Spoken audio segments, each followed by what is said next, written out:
João, capítulo 20, a partir do versículo de número 19.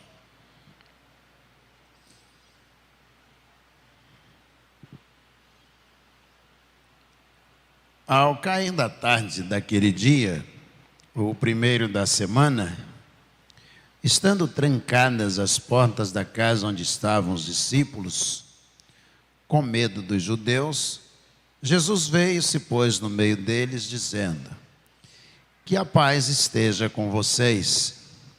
E dizendo isso, lhes mostrou a mão e o lado. Então os discípulos se alegraram ao ver o Senhor. E Jesus lhes disse outra vez: que a paz esteja com vocês. Assim como o Pai me enviou, eu também envio vocês. Havendo dito isso, soprou sobre eles e disse-lhes: recebam o Espírito Santo. Se de alguns vocês perdoarem os pecados, são-lhes perdoados. Mas se os retiverem, são retidos. Tomé, um dos 12, chamado Dídimo, não estava com eles quando Jesus veio. Então os outros discípulos disseram a Tomé: vimos o Senhor. Mas ele respondeu: se eu não vir o sinal dos pregos nas mãos dele, ali não puser o dedo e não puser a minha mão no lado dele, de modo nenhum acreditarei. Passados 8 dias, os discípulos de Jesus estavam outra vez reunidos, e Tomé estava com eles. Estando as portas trancadas, Jesus veio, pôs-se no meio deles e disse: que a paz esteja com vocês. E logo disse a Tomé: põe aqui o seu dedo e veja as minhas mãos. Estenda também a sua mão e ponha no meu lado, não seja incrédulo, mas crente. Ao que Tomé lhe respondeu: Senhor meu e Deus meu. Jesus lhe disse: você creu porque me viu. Bem-aventurados são os que não viram e creram. Amém? Deixa eu ler de novo só a declaração de Tomé, uma das declarações. Senhor meu e Deus meu. Versículo 28. Senhor meu e Deus meu. Vamos orar? Senhor nosso Deus, nosso Pai, nós te agradecemos, ó Deus, por mais este dia. Obrigado, ó Deus, pela comunhão desde o amanhecer, quando passamos juntos a escola bíblica dominical, o culto pela manhã. Ó Deus, obrigado, ó Deus, pelos diáconos que se reuniram à tarde. E agora, ó Deus, quando temos a oportunidade de reunirmos, ó Deus, neste culto na casa do Senhor. Venhas tu mesmo abençoar-nos e influenciar-nos, ó Deus, nesta noite. É o que nós te pedimos no nome de Jesus, o nosso Senhor. Amém. Amém. Amém. Tomé, ele faz uma das declarações mais fantásticas do Novo Testamento. Aqui li por último, a narrativa bíblica apresenta que os discípulos estão reunidos, eles estão com medo dos judeus. Jesus havia morrido. Eles ouviram falar que Jesus tinha ressuscitado, e aí eles estão escondidos dentro de uma casa, e o texto faz questão de dizer que a casa está com as portas trancadas, ou seja, ninguém entra e ninguém sai. E de repente, mesmo estando as portas trancadas, Jesus aparece. E aí Jesus diz a ele: paz seja com todos vocês. E eles se assombram, se assustam, e Jesus então conversa com eles, e aí Jesus vai embora, e eles ficam ali maravilhados, estupefatos, e ao saírem, eles encontram Tomé, e eles dizem a Tomé: Tomé, você não sabe o que aconteceu.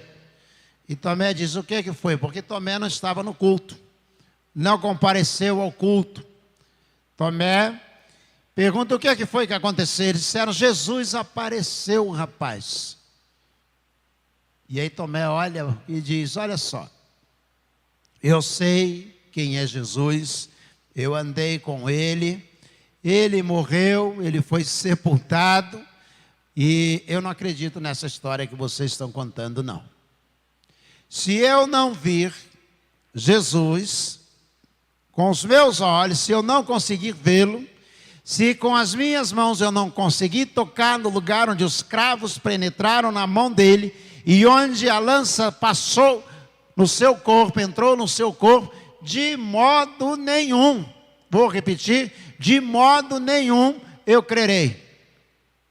Aí 8 dias depois, os discípulos estão reunidos, outra vez no primeiro dia da semana, e eles estão reunidos, e aí Jesus aparece. E Tomé está lá. Jesus vai direto a Tomé. E Jesus diz: Tomé, toca aqui. Põe sua mão aqui na minha mão, põe sua mão aqui no meu lado, onde eu fui traspassado pela lança, coloca a mão aqui, e não sejas um incrédulo, mas seja um crente. E aí Tomé, ele faz a declaração que nós lemos: Senhor meu e Deus meu. Qual é a importância da declaração? Ela revela a profundidade do conhecimento de Tomé acerca de Jesus. Não é uma declaração qualquer. Nenhum judeu admitiria que qualquer pessoa fosse o seu Senhor, porque o Senhor já havia determinado através de Moisés que somente Ele seria o Deus da nação de Israel. Somente Ele seria o Deus dos hebreus, dos judeus e da nação de Israel. Nenhum judeu iria declarar, a olhar para um homem e dizer a ele: você é o meu Deus. Porque o primeiro mandamento diz: não farás para ti imagem de escultura, não te encurvarás a elas, não as adorarás, somente o Senhor teu Deus adorarás e somente a Ele servirás. Ou seja, você só vai reconhecer que Deus que está no céu, o Deus eterno, é o seu Deus. E Tomé olha para Jesus e diz: você é Deus, Senhor meu e Deus meu. Qual é o problema de Tomé? Não era falta de conhecimento acerca da figura do próprio Senhor Jesus. Não era falta de conhecimento do Velho Testamento, do velho texto que os judeus se valiam, pelo menos a Torá. Não era falta de conhecimento da manifestação de Deus por todo o Velho Testamento. Senhor meu e Deus meu. Então nós podemos rapidamente considerar qual era o grande problema de Tomé. O primeiro grande problema de Tomé é que Tomé, enquanto a igreja estava reunida, ele não estava lá. Diz o texto que, estando eles reunidos, Tomé não estava entre eles.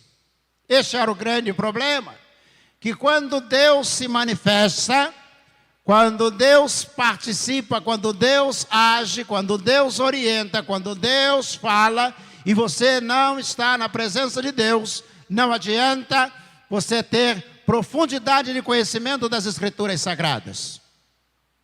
Eu li a biografia de Dom Pedro II, e ele é indicado como um dos homens da história do Brasil que mais leu a palavra de Deus, mas nunca entregou a vida a Jesus.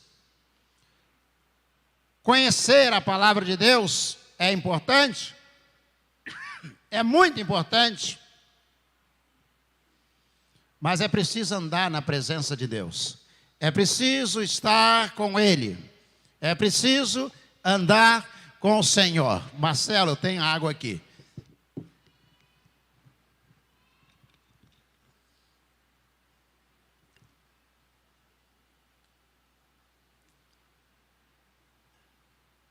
Muito obrigado, viu? É preciso estar na presença do Senhor. É preciso estar com Ele. O que nós percebemos claramente é que Ele não estava presente quando Deus se manifestou. A ausência, você pode estar fazendo o que você quiser. Deus nos deu essa liberdade. Muitos crentes neste momento estão assistindo partida de futebol, porque Deus não é prioridade na vida deles. Muitos estão fazendo outras coisas porque Deus não é prioridade na vida deles. Talvez Tomé estivesse passeando, talvez Tomé estivesse num outro compromisso, estivesse numa festa, estivesse vendo uma partida de futebol. Mas ele não estava lá. Tinha conhecimento profundo para declarar a Jesus, Senhor meu e Deus meu. Mas não tinha compromisso de estar na presença do Senhor Jesus. Quando a igreja estava reunida, é o que nós vemos claramente, dizia a igreja, ou os filhos de Deus, ou os apóstolos estavam reunidos e ele não estava lá. Ele estava em outro lugar.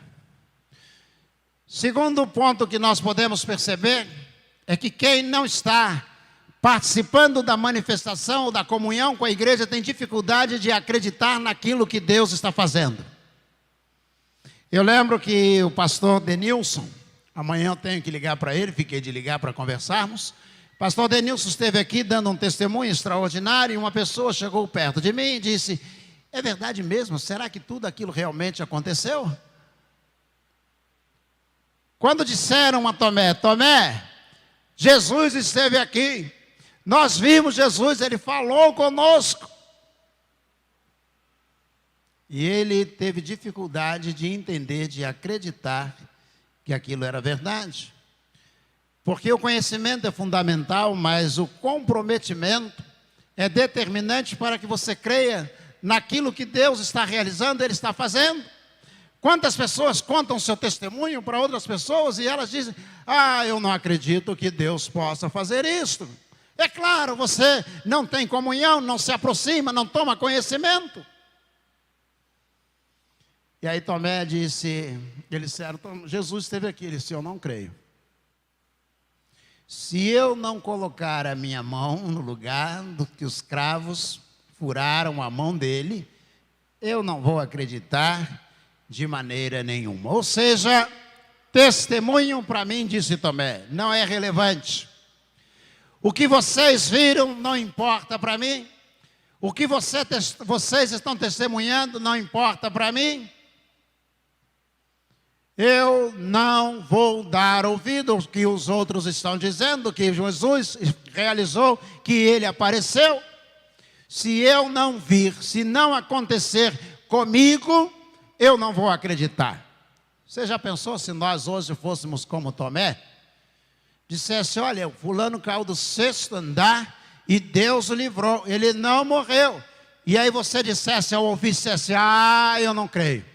Eu vou me jogar do 6º andar também, e se eu cair lá de cima e não morrer, eu vou acreditar. Você já pensou? Disse: olha, fulano levou 5 tiros e ele não morreu. Ah, eu não acredito. Se eu quero também levar 5 tiros, e se eu não morrer, aí eu vou acreditar no que ele está dizendo. Isso ninguém quer. Não é isso? A gente diz assim: eu creio. Claro que eu acredito. Eu creio. Eu creio naquilo que Deus está fazendo com a outra pessoa. Eu gosto muito de uma ilustração muito antiga, que diz que um jornalista anunciou, dizendo: eu vou atravessar as cataratas do Niágara sob um cabo de aço. E mandou estender sobre as cataratas do Niágara um cabo de aço. E anunciou lá, por meio da imprensa, e muitas pessoas compareceram lá. Muitas. Para essas pessoas queriam ver o que ele iria fazer, se ele iria atravessar mesmo.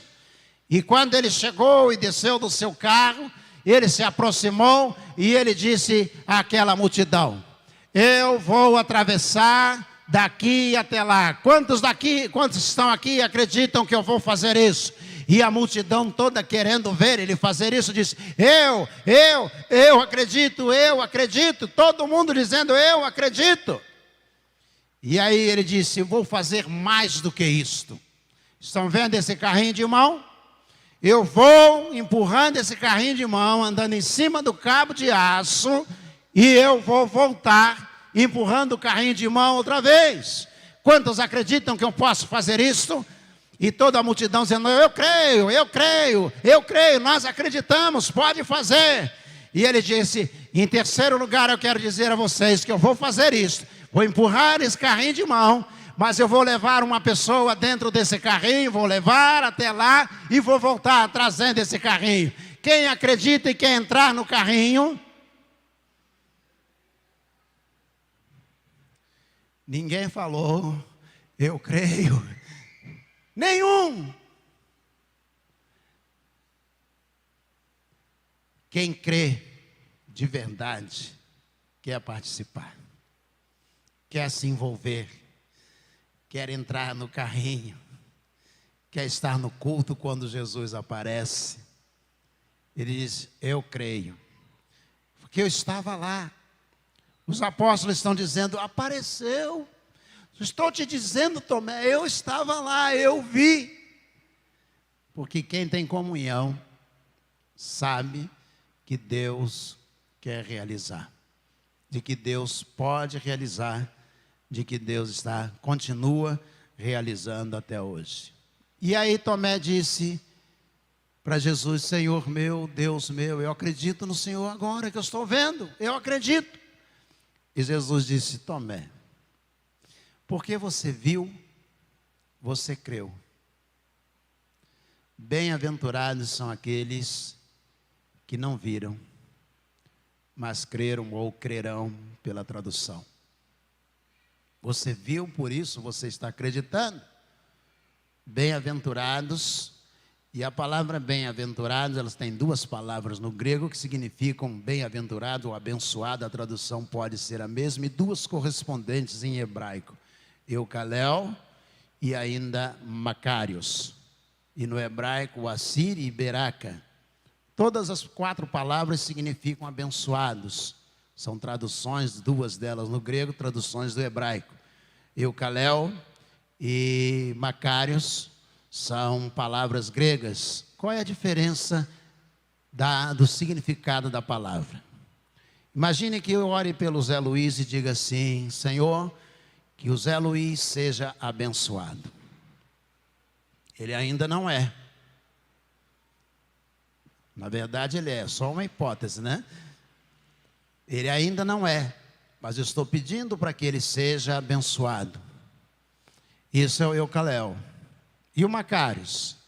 É quando eu digo assim, Senhor, eu te agradeço porque o Zé Luiz é um homem abençoado. Ele não vai ser, ele já é. E o assir e o beraca no hebraico tem o mesmo sentido. Não é que vai ser. Tem aquele abençoado que um dia vai ser abençoado. E tem aquele que já é abençoado. Jesus olhou para ele e disse, você agora está sendo abençoado, você não era. Você não era, você era um eukalel, ou um assir no hebraico. Você não era abençoado. Está sendo abençoado agora. Mas bem-aventurados são aqueles que creram. Aqueles que não viram, que um dia virão, eles já são abençoados. Jesus está dizendo que quando nós viéssemos a crer nele, nós já seríamos abençoados por causa disto. Ele está dizendo, você é abençoado, porque você não viu, mas você acreditou.